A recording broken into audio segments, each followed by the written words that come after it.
लोक आमच्या बजाजनगर, लक्ष्मीनगर, धरमपेठ मध्ये राहायला येऊन राहिले आहे म्हणे. डॉक्टर बनून दवाखाने उघडून राहिले आहेत म्हणे.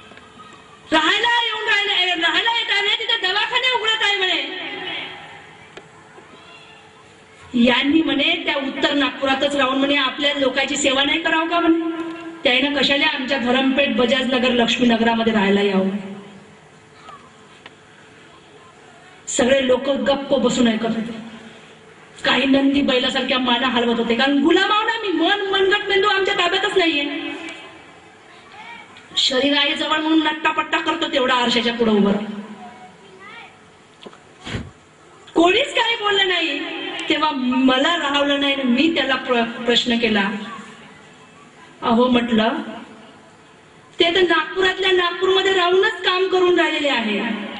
मग तुमच्यामध्ये एवढी समाजकार्याची ओढ होती तर तुम्ही धापेवाड्यामध्येच राहून तुम्ही का नाही आपल्या लोकांची सेवा केली. नागपुरात राहायला का बरं आले तुम्ही.